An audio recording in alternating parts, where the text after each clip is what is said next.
Hello everyone, I'm Jack Fisher, welcome to my world, and welcome to another one of my Jack Quick Reacts videos. So this isn't scripted, this isn't a larger video essay, this is just me talking into my mic, reacting to something big. And now that the final episode of Succession has aired, I can finally talk about this show that I actually only recently discovered. Now, I know this show has been on the air since 2018. It's definitely gained quite a following. But I actually did not discover this show until a little under a year ago. I watched the show when it first came on the air, but the first episode, I didn't get the appeal. I mean, I just saw, I recognize Brian Cox because he's been in a lot of movies, but just these characters, they just didn't seem that appealing because I didn't see, what was so compelling about them. But eventually, as the show went on over time, more and more people started, encouraging me to check it out. So I ended up binging the first two seasons, and I gotta say, this show definitely won me over, and this show really did become something special. And now that I've seen the final episode, now that this show has officially ended with the series finale, I'm ready to talk about it, and it's definitely it's definitely one of those shows that's going to have quite a legacy. Now, I know I haven't made any videos about Succession for my YouTube channel, and I know there's a lot in this show to talk about, from the characters to just the larger themes, and for a while there's all this speculation. There was a lot of people theorizing about who could eventually come out ahead, but I feel like now that the show is over, and it's better to take a nice big picture view of the show, what it did, and what it achieved, and why I felt like this final episode was. I think it worked so well. And I won't call it the best series finale ever. I certainly won't put it above other shows. But I think for the larger themes of this show, the larger message of the show, I think the finale it completed the story in a very powerful, very satisfying way. Now, for those of you who really haven't been keeping up with this show, I strongly encourage everyone to check it out. And also, I'm going to have to talk about some major spoilers here. So if you haven't seen it, you don't want to be spoiled, here's your chance. But the kind of like the premise of the show is deceptively simple. It takes place in a world where Brian Cox's character Logan Roy is an aging media mogul. He is essentially sort of like the Rupert Murdoch of this world. He created this massive media conglomerate empire called Waystar Royco. This company is huge, and Logan Roy, he is at the top. He is the CEO. He's the king of this media kingdom, and he is, he has power. He has influence. He can essentially guide the media landscape. He can guide the political landscape, the entertainment landscape. It's a level of power and wealth that very few can comprehend. But at the same time, from the very first episode, it's clear his health is failing. He is struggling to. It's very clear that he can't keep doing what he's doing for much longer, and everyone wants to know, who's going to take over for you? Who's going to be the CEO of Waystar Royco when you step down, obviously, he has 4 kids actually: Connor, Shiv, Kendall, and and Roman. But the issue here, what's established very early on in this series, is that his kids, and essentially everyone within this world they inhabit, they are not good, decent people. Take every trait you ever associated with a rich, entitled asshole, build multiple characters around those traits. That's what you get with the Roy children. Roman Roy he's a deviant. He's got no filter. He will literally do anything. He'll taunt people. I mean, in the first episode, he ripped up $1 million check in front of a kid, and it just shows you how callous he is. And then you've got Shiv is kind of like the ultimate manipulator and backstabber. This is someone who, if you place your trust in her, she will use that trust to hurt you. And the person she tends to hurt most are the people closest to her, especially her husband, Tom, who plays a huge role in how the show ends. I'll get to that in a bit. But yeah, Shiv is essentially she's like the most conniving, dishonest part of this powerful world of wealth. And Kendall is, the best way to describe Kendall Roy is a big, piping hot, emotional mess.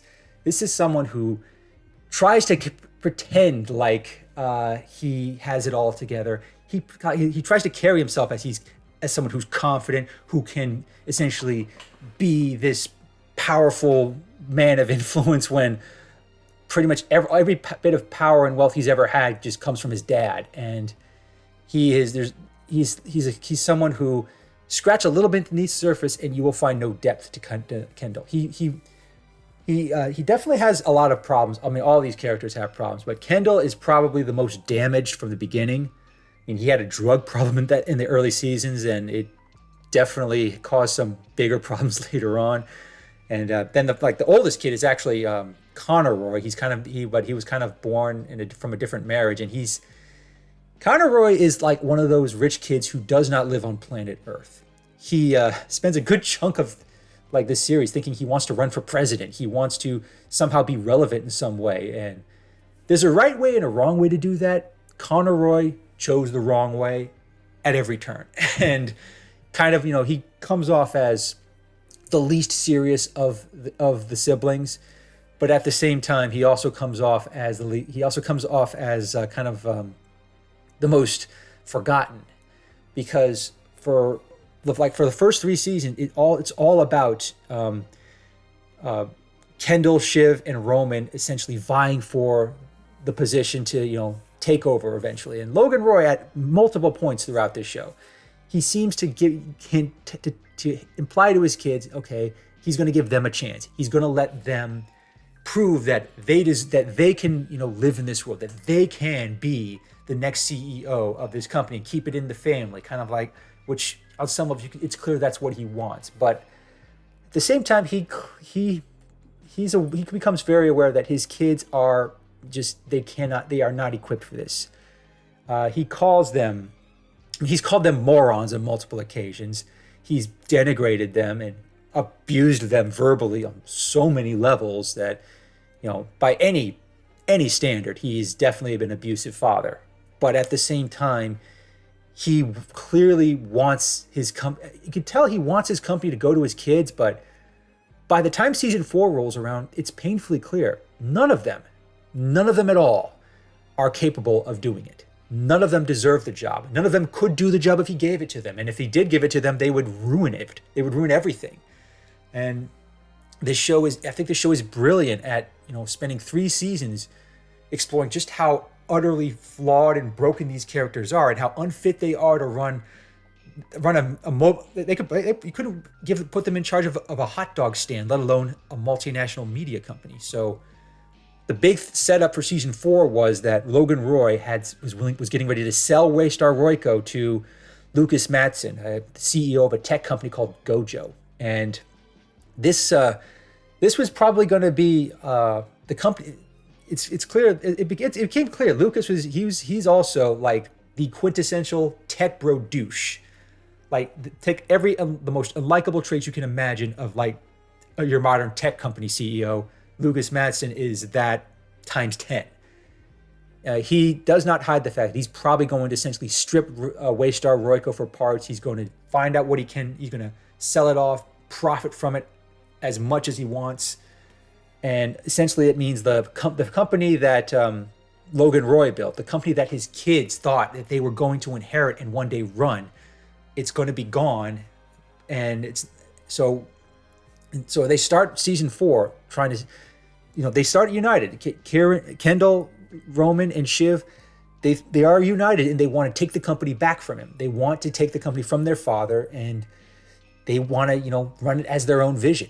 But then, and I guess what might have been the most intense episode of the whole series, even more intense than the finale, was in the episode where Logan Roy, this man who bullied and bludgeoned his way through every episode, and has made his presence felt so much. He dies. He dies in an airplane bathroom after having had a very damaging conversation with his kids, telling them out to their faces, they are not serious people. They are not ready for this. They could not handle this. But for then, while he's still trying to, get this company in what he feels will be a better place, he just dies. And it seems so tough because it was so, like, I remember when I watched that episode, I was like, there's no way this is real. There's no way this has got to be a ploy. It's got to be some kind of trick by Logan. There's no way he could just die like this. But at the end of then again, the very beginning of the show made it clear he had health issues. And throughout the show, it's clear that he was not, in the best shape. And for him to just die so suddenly like that, it threw everything into a complete mess. And it kind of set these the Roy siblings up for it kind of set them up for all their flaws to come to the surface. Roman Roy is, he had all his deviance, all these problems that he had just boiled over, and he just started having emotional breakdowns that were just tragic. And gotta say, Kieran Culkin, he definitely earned he earned more than an Emmy nomination with some of his performances in these episodes. But Shiv, about Shiv and Kendall, the death of their father broke them too, in that it kind of brought to surface all these things that they were kind of, they were hiding behind, what they thought was, ambition, what they thought was, something that their father would be proud of, when they were just essentially, riding the coattails of the wealth and power they'd been born into.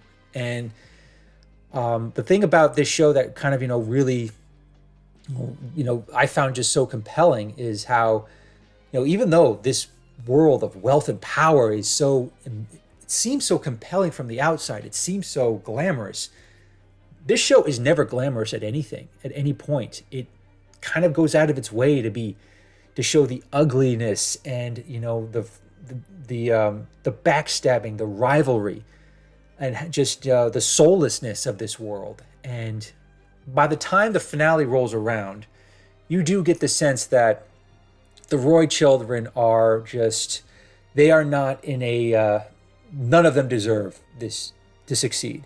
None of them deserve to be CEO. And, for a while, the show does often sort of tease, many times it has teased how, for a while it looked like Shiv might get the job. For a while it looked like Kendall was going to have the job. Even after Logan died, Kendall kind of took that role over and started, easing it, started, seizing it. You get the sense that he was going to essentially, do what his father did, strong arm his way into the top spot. But in this final episode, he's close. You can really see him feeling ready to seize that control, to seize that moment. But then, just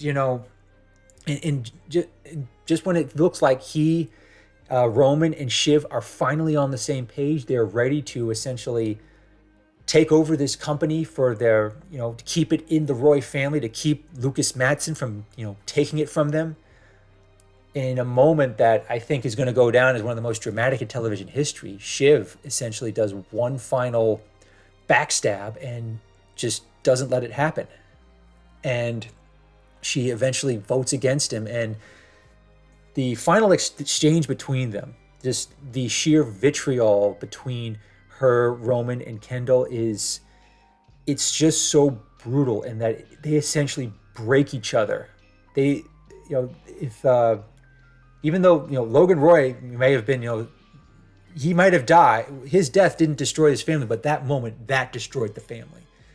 Shiv essentially turns on her brothers, and they in turn turn on her. And you get the sense that I don't want to go over all the details. It's just something that you really do have to watch to appreciate how how tragic it is.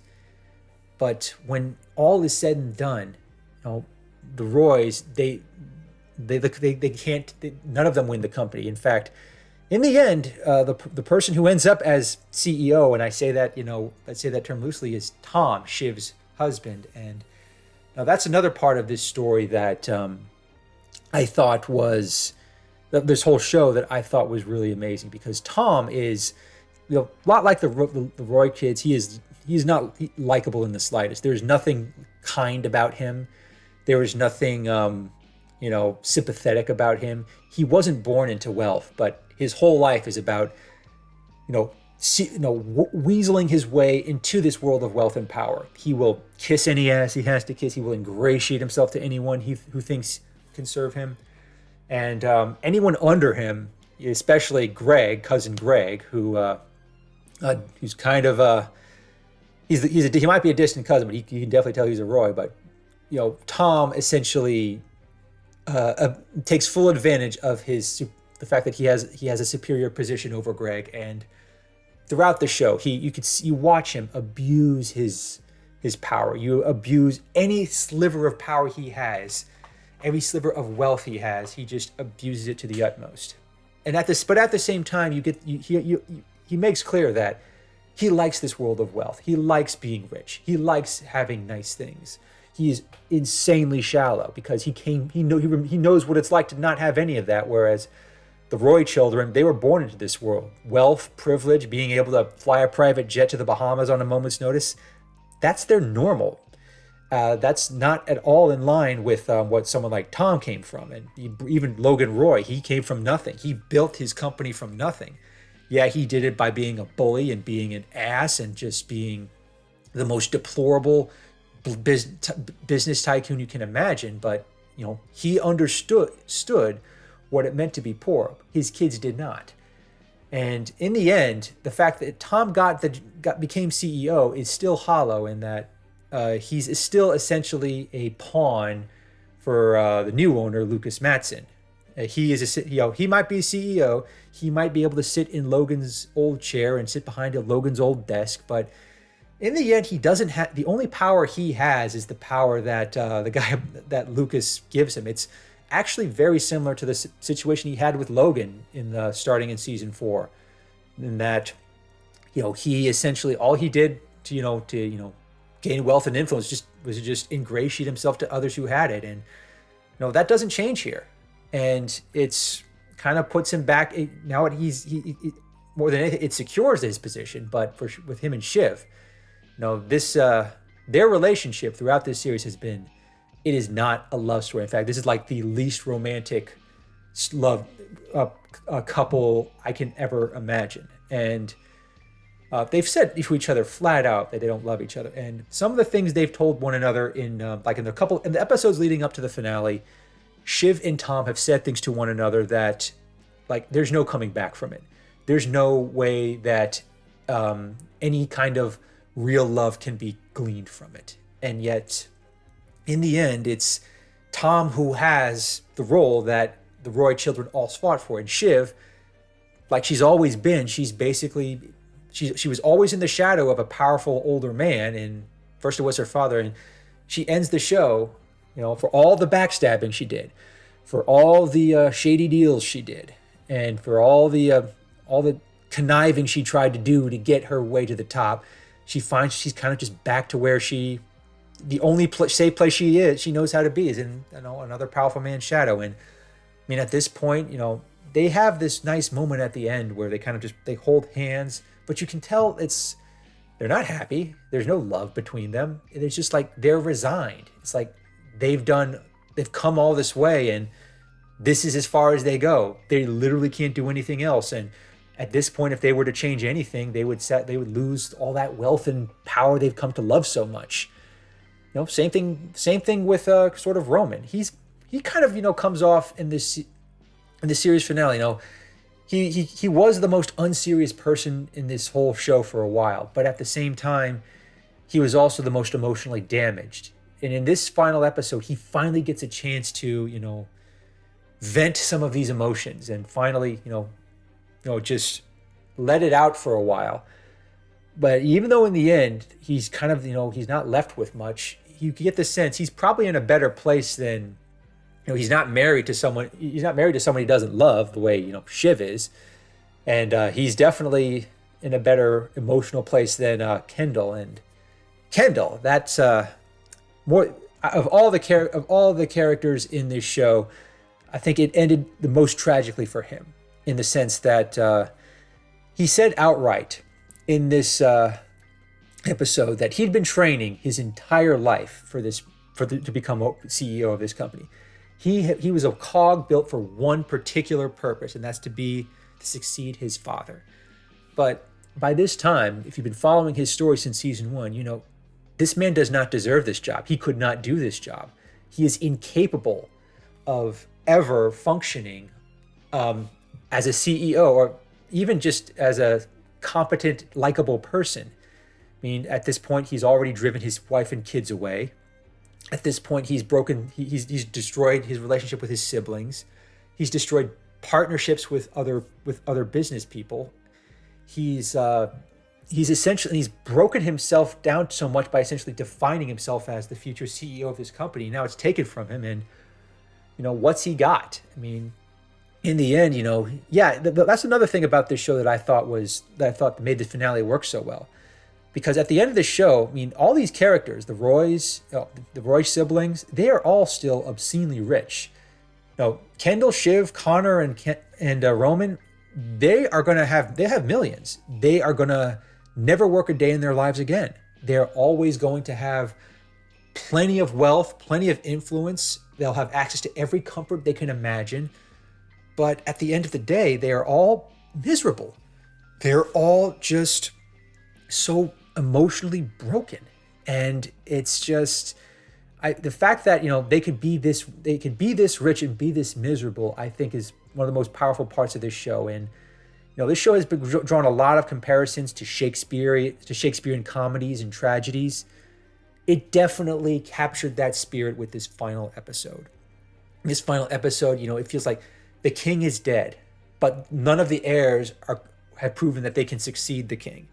And because of that the kingdom has been taken over by someone else. In this case, Lucas Matson, this young douchey tech bro who does not appreciate what went into this kingdom. He just sees it as a stockpile of valuable parts that he could sell for a profit.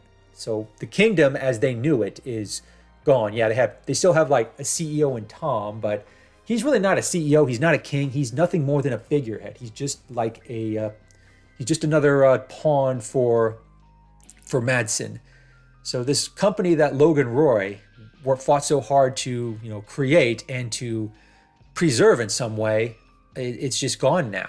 And no matter how much power and wealth they wielded, it didn't result in it just didn't amount to much. I mean, yeah, they still have all their money and they still have plenty of the comforts they've come accustomed to, but at the end of the day, they're just empty. They're just empty, broken people. It's tragic, but at the same time, how they got there and how they navigated their way there was a comedy in many ways. A comedy of error, a comedy of poor judgment, mishaps, and backstabbing and plots that went horribly wrong. It really kind of feels like this show ended as it should have. Like, initially I didn't like the idea of Tom becoming CEO, but at the same time, I could not honestly see none of the other characters, none of the Roys deserved that title. I mean, even cousin Greg, who was kind of the bumbling, he was kind of like the always trying to play every side. He didn't come off as the kind of person you would want running a company. Like, none of these people deserved it. And finally, in the end, nobody got the title. I mean, Tom might be CEO, but he's just exchanged one powerful overlord for another. And in the end, it's tragic, but it was an incredible journey along the way. And I really feel like Succession is going to be one of those shows that is going to have a lasting impact, because it's a show that dared to show the uglier, less unsavory, and sometimes even the tragic side of wealth and power. It did not glorify rich people in any way. It didn't glorify the world of CEOs and business in any way. It kind of, laid bare just how, cruel and, soulless it really is. And to those born into it, those who try to seek it, it breaks you. It broke these characters. It's watching it unfold was incredibly powerful, and it certainly it definitely is a show that I'm glad I discovered. And I even though it's over now, I highly recommend everyone check it out. It is definitely going to be one of those shows that'll get you thinking and feeling in ways you don't expect. So that's my quick react to this to Succession. Hope everyone enjoyed it. So thanks again for watching, everyone. Thanks for joining me in my world. And until next time, everyone, take care and stay safe.